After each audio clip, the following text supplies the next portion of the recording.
Every week, I read the headlines, and it's like living in a funhouse mirror.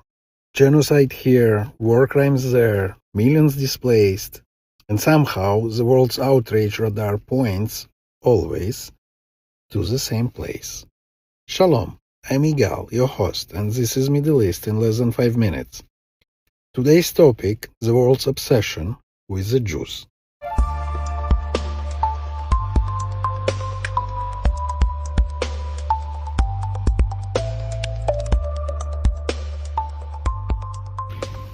The blind spot. Let's start with some facts that barely make a ripple in your newsfeed. Sudan. For 10 months, Sudan's armed forces and the rapid support forces have been butchering each other. According to the Norwegian Refugee Council, 1.7 million people have fled. The Guardian reports between 13,000 and 15,000 people killed since April. That's genocide, ethnic cleansing, and famine in real time. And what's the world doing? Crickets.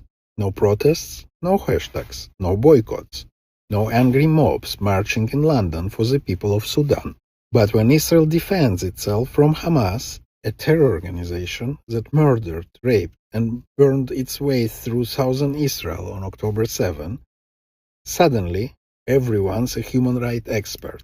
The UN mobilizes. The International Court of Justice gets involved.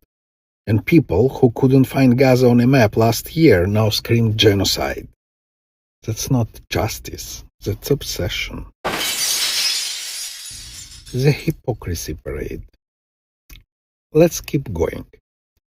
A Houthi court in Yemen, yes, the same Houthis people now cheer for, just sentenced 13 people to death for being gay, executed, for existing. And yet, queers for Palestine are out chanting, Houthi, Houthi, make me proud. Proud. Really? Because the only thing the Houthis would make you is dead. They don't need a slogan, they need a mirror. And while they're marching for liberation, Hamas is shooting teenagers in Gaza for approaching aid trucks, kids starving and being executed for trying to eat.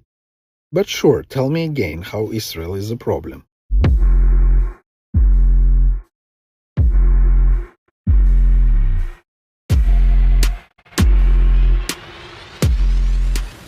The selective morality. Last week, Hamas rejected a deal to release 134 hostages for 1,500 prisoners, a 3-month ceasefire, and safe passage for its leadership. They said no. No to peace, no to freedom, no to life. But what does the world say? Israel's response is disproportionate. In the UK, police now advise Jews to hide their Star of David necklaces for safety, while guarding synagogues on Saturdays. Think about that. Jews hiding their identity in London in 2024, while the same peaceful protesters they're being protected from accuse them of being the aggressors. The irony is so thick you could cut it with a knife.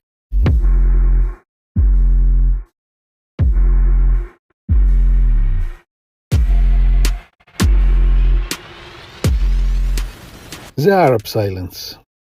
And here's another truth no one wants to touch. Egypt, Gaza's neighbor, has its border locked tighter than a vault. They build a wall, patrolled it, mined it, no one gets in. But the world calls Israel's blockade inhumane. Not a single Arab country, not one, is opening its doors to Gaza civilians.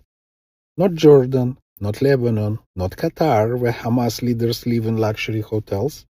But somehow, Israel is to blame for everyone else's indifference.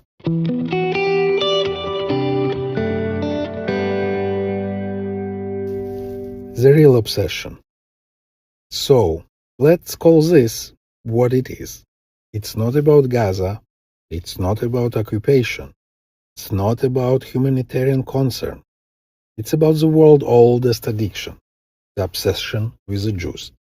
When Jews are victims, we're pitied. When Jews defend themselves, we're monstered. When Jews die, it's tragedy. When Jews live and fight back, it's genocide. That's the formula. and it's been running for 2000 years. So, here's my question to every human rights protester out there.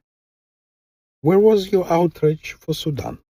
Where are your marches for Yemen's executed teenagers? Where are your boycotts for Iran? Maybe, when Jews stop being your favorite scapegoat, we can finally talk about real human rights, not selective outrage dressed as morality. That's Middle East in less than 5 minutes. I'm Igal, your host. Follow, rate, and share this episode because truth needs a louder voice than hate. Until next time, Shalom.